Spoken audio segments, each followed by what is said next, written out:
Texas middle blocker Asjia O'Neal, who stands 6'3", wears number 7, just like her dad.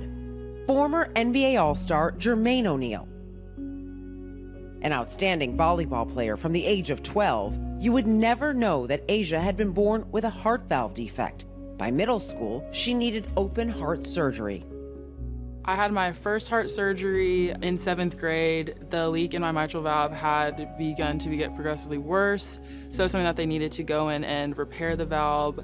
They just put a clamp over it so that the valve would completely close and that there wouldn't be any more leakage. One-on-one on the slide, and what a roof. Asjia committed to Texas as the number 2 ranked player in the country out of high school, and was a key contributor as a redshirt freshman in 2019 when the Longhorns reached a number 2 national ranking.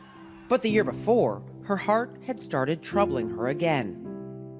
I started to feel that my health was declining probably from the first semester in college, so it was honestly really frustrating and kind of hurt my confidence a lot. Not being able to, push myself the hardest in workouts or in practice, and having to constantly be pulled out of drills because I can't let my heart rate get too high. We've been best friends since the first day we stepped on campus together. Through everything she went through, if you were watching from an outsider's perspective, you would have no idea what she's going through. The mitral valve that was repaired previously had begun to leak again because the valve replacement was too small, since I had clearly grown since I was 13 years old. But my tricuspid valve also began to leak, so they needed to go in and repair both of the valves. I remember one day her telling me that the doctor's literally going to saw her chest open, like with a saw. I was terrified. I was like, Asjia, oh my goodness, like how are you gonna get through that? In January of 2020, Asjia flew to Cleveland to have her second open heart surgery. There's definitely always going to be the thought of what could happen when you're on the operating table, especially you not being awake or aware of what was going on. So when I was walking to the operating room, I definitely was very nervous and anxious about that. But I think the biggest concern for me was making sure that I was going to be able to get back into shape and heal completely so that I could continue playing. And that was probably the most stressful thing of the whole situation. After 6 hours of surgery, the operation was successful, and Asjia began an arduous recuperation.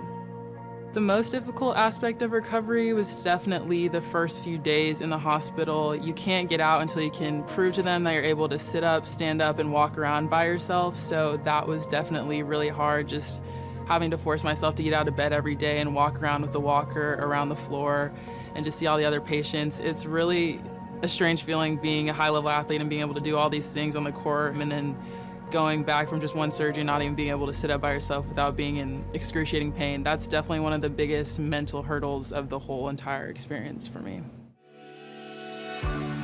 This season, Asjia O'Neal was back in form. She finished second in the Big 12 in hitting percentage. Up in the air high, but Asjia O'Neal still able to get it. Received All-America honorable mention accolades, and helped Texas to a berth in the national championship game.